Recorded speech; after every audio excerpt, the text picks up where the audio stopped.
They don't put in extra work. They don't go above and beyond to hone their skills, improve their game. This is a club. This is a get-together. This is a player meet and greet. This is a hangout, and the WNBA is just where they choose to hang out. And the NBA and the owners within the league, they're funding this hangout. The WNBA is facing a major crisis, not due to ratings or attendance, but because a powerful rival league is offering Caitlin Clark a massive payday. The league's biggest star is now being tempted away, and officials are scrambling. With their golden goose potentially flying the coop, the WNBA is in panic mode, fearing what her departure could mean. Can you feel it? Can you feel the panic reverberating throughout the WNBA dump? WNBA players think they have leverage. Key word, think. Now, in their defense, they do have leverage in the short term. After months of players voicing frustration over low pay despite record-breaking revenues, the WNBA is now staring down its biggest threat yet, a rival league that's ready to pay women's basketball stars what they truly deserve. What was once just discontent is now a full-blown crisis, as real money and real opportunity knock on the door. Now, I don't know what to believe from financials, but they got a lot of money backing them from TNT Sports and a lot of investors. And word has it that they came within $10 million of breaking even their first season. That's damn sight a lot. That's damn sight a lot better than the WNBA's done ever. Let's be perfectly clear about the situation. Unrivaled, the 3-on-3 startup league that's been turning heads since its January launch, has just completed its first season, and the results are nothing short of jaw-dropping. From viewership to player salaries, the numbers are shaking the foundation of women's basketball and sending shockwaves through the WNBA. Unrivaled will forever change the WNBA. For sure. And the way that they do business, the way that they treat their players, any agreement going forward. Unrivaled did things that were unprecedented. And I think it showed players their value, and players in that upcoming CBA are going to ask for everything. And I think that they're going to have to make something work if they want to see the product on TV, right? Players in Unrivaled are earning an average of $220,000 for just 8 weeks of play, nearly triple the average WNBA salary for a full season. Meanwhile, Caitlin Clark, the superstar who reignited national interest in women's basketball, is pulling in just $78,666 in her second year with the Indiana Fever. The pay gap is so outrageous, it feels less like a disparity and more like a slap in the face. Essentially stalled for a new collective bargaining agreement in the WNBA. For the first time ever, WNBA players think they have leverage. Key word, think. Now, in their defense, they do have leverage in the short term. The problem is, if this short-term leverage is used and the 2026 WNBA season is canceled, it could have devastating long-term impacts on pretend basketball. Here's where it gets interesting. Unrivaled isn't throwing money around for sport. Every move is calculated. League President Alex Bazel says player salaries will climb even higher in 2026, after a debut season that smashed every financial projection. In year one, the league pulled in over $27 million in revenue, nearly breaking even, when most startup leagues lose millions.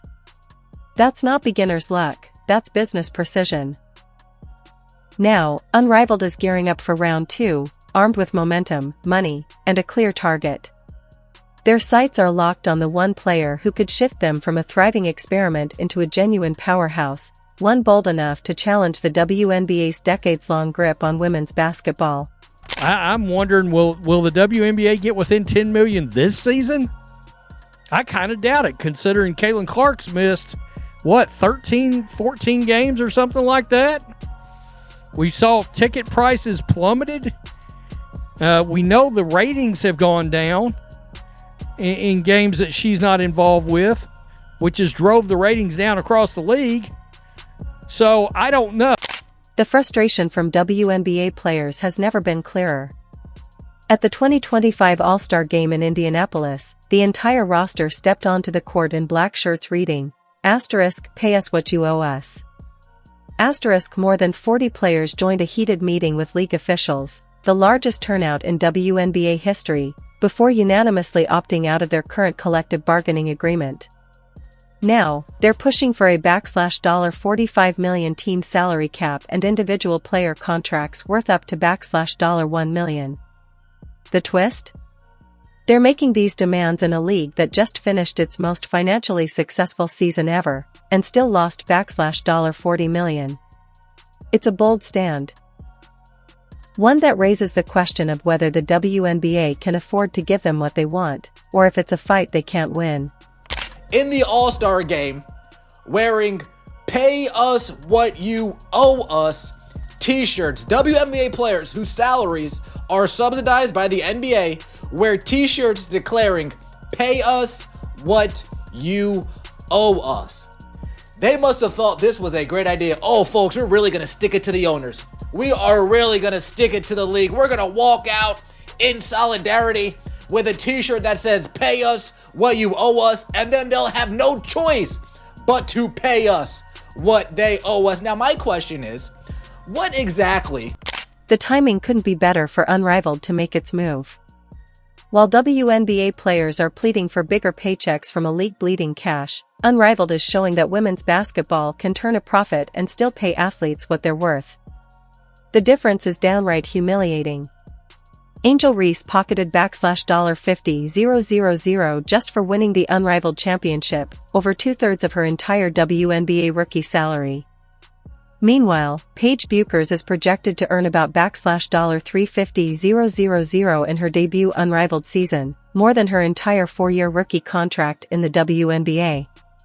The message is clear: Unrivaled isn't just competing with the WNBA, it's exposing the league's inability to reward its stars while thriving in the very space the WNBA claims to dominate. Is that Paige Bueckers' 10-week commitment to Unrivaled? 10-week commitment, 10 weeks! To Unrivaled, she will make more in that first year than she will in the WNBA, where she's only projected to make $78,000. And I know there's still some haters, some unbelievers mad that women decided to bet on themselves, make this startup that is already putting the foot on the gas, right? Already making the WNBA look bad. I understand that. And they're wondering how they're paying for it. Well, Unrivaled made $1 million in ticket sales this year. Unrivaled made over $1 million in merchandise sales this year. And that's not even counting like the jersey. Now picture this: Caitlin Clark signs with Unrivaled for the 2026 season. Overnight, the league lands the most marketable player in women's basketball, a proven box office draw who can pack arenas and crash streaming platforms. But what if that's just the beginning? Unrivaled has already teased the idea of expanding beyond 3-on-3, with executives hinting at larger arenas and a full 5-on-5 format in future seasons. Fast forward to 2027, Unrivaled has transformed into a full-scale league, featuring Clark, Angel Reese, Paige Bueckers, and every other star sick of the WNBA slowball pay. They're playing in NBA arenas, airing on TNT, and earning salaries that match their true market value. Meanwhile, the WNBA is stuck with whoever couldn't score a better deal, running games in half-empty venues while Unrivaled sells out Madison Square Garden just 20 miles away. It's not just competition, it's a complete takeover of the women's basketball spotlight. Alex Brazell, the co-founder of the 3-on-3 Women's Basketball League composed of exclusively WNBA players, told Front Office Sports that the league has signed nearly 90% of its player pool for the 2026 season. Quote, "We have a few spots left open to fill, and then we're pretty much ready to go." The WNBA's response to all this? Pure delusion. Commissioner Kathy Engelbert keeps tossing around buzzwords like transformational change and hypergrowth, yet refuses to touch the outdated revenue-sharing model that's kept players underpaid for nearly 3 decades. The message to players is basically, we know you're worth more, but we'll keep paying you less, just because. It's like trying to extinguish a house fire with a garden hose while a fire truck, fully equipped, sits idling at the curb. But here's the real insult: the league had every opportunity to position Caitlin Clark as the franchise-saving superstar she is. Instead, they let their own players turn her into a punching bag. Veterans were allowed to cheap shot her on the court, mock her popularity, and even pressure her into apologizing for bringing attention to their league. Rather than celebrating the athlete who's filling arenas and driving record viewership, they've allowed petty jealousy to dictate the narrative. In any other business, you'd protect your top revenue generator at all costs. The WNBA? They've done the opposite, undermining their biggest draw, all while pretending they're building for the future. It's self-sabotage dressed up as leadership. I've been telling y'all this. The league doesn't like Unrivaled. I'm tired of going back and forth with people that's no business would want you to work for them and then basically replicate their business and try to make it better and all that type of stuff. No business does that. So it baffles my mind how a lot of y'all sit back and think, oh, the WNBA loves Unrivaled. No, they don't. Meanwhile, Unrivaled is giving every player the full superstar experience. We're talking luxury apartments, personal chefs, childcare services, state-of-the-art recovery facilities, and even a Sephora-sponsored glam room. They understand that treating athletes like professionals isn't just about cutting a paycheck, it's about building an environment where they can thrive physically, mentally, and personally. The WNBA's version of player care is bragging about finally providing charter flights, something players only got after decades of complaints. And when it comes to money, the reality is brutal. Despite endless talk about growth and popularity, the WNBA is still bleeding cash. For 28 years, the NBA has propped them up with hundreds of millions in subsidies. Now, they're demanding 50% revenue sharing, despite only owning 42% of their own league. They literally sold majority control just to keep the lights on, yet negotiate as if they're running a profitable empire. Unrivaled, on the other hand, is playing a completely different game. They've raised over $35 million from serious investors, secured a $100 million media rights deal with TNT, and landed major sponsorships from Samsung, Ally Financial, and Miller Lite. And they're using that money to pay players more than any women's professional sports league in history, without relying on bailouts or offering excuses.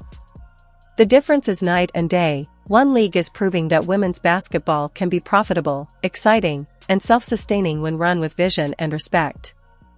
The other is stuck in survival mode, clinging to outdated strategies while their top talent looks elsewhere for the pay, treatment, and opportunities they deserve. It continues to show that this league is where people want to be because they treat them right. They're providing the resources for them. They're promoting them the way they should be promoted. And that's what women's basketball players deserve. That's what women deserve. A lot of you may be wondering, well, why can Unrivaled do it and why can't the WNBA do it? The WNBA can do it, but you need to understand can and will and choose to are all. The desperation inside WNBA front offices has to be at an all-time high.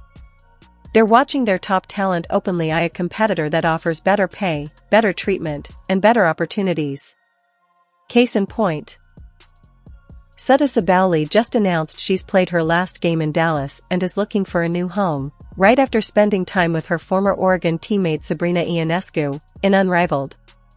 Connect those dots, and the picture gets ugly for the WNBA. Here's the real nightmare scenario. Unrivaled isn't even at full strength yet. They don't have Caitlin Clark, Aya Wilson, or several other megastars who could transform the league overnight. They're already thriving without the biggest names in the sport. Imagine what happens when they start signing players who can single-handedly double TV ratings, triple merchandise sales, and sell out NBA arenas. Meanwhile, the WNBA is staring down the clock on its collective bargaining agreement. They have until October to strike a deal with players, or face the first work stoppage in league history. Only this time, they're not just negotiating against their own union. They're competing with a league that has already proven what the WNBA keeps saying is impossible, paying women's basketball players like the professionals they are, and building a profitable business while doing it. Unrivaled is making moves. Unrivaled is making moves, and they making them in a major way, y'all. They are making moves in a major way. Unrivaled announced the signings of look, they're going and getting the young, popping, upcoming talent. WNBA, y'all better figure something out. Y'all better figure something out. Unrivaled is making moves. We already see the players talking about they are willing to strike. They want what they want. Pay us what you owe. Pay us what you owe. The most telling part of this whole saga? Even WNBA legends are starting to question the league's direction. When players wore their "Pay us what you owe us" shirts during the All-Star game, the crowd broke into chants of * pay them. * right in the middle of Commissioner Kathy Engelbert's award presentation. The fans get it. The players get it. The only people who don't seem to grasp basic economics are the ones running the league. And then there's the Caitlin Clark factor. Every shred of data confirms what anyone with functioning eyesight already knew: she's the WNBA's biggest draw by a mile. When she's healthy, Indiana Fever games average 1.81 million viewers. Without her, that number plunges to 847,000. A staggering 53% drop that should have executives in full-blown crisis mode. She isn't just popular, she's irreplaceable. So, when Unrivaled eventually comes calling with an offer that blows her WNBA salary out of the water, what incentive does she have to stay loyal to a league that treated her like a villain? In her rookie season alone, the WNBA allowed veterans to cheap shot her, mock her popularity, and paint her as a problem instead of their greatest asset.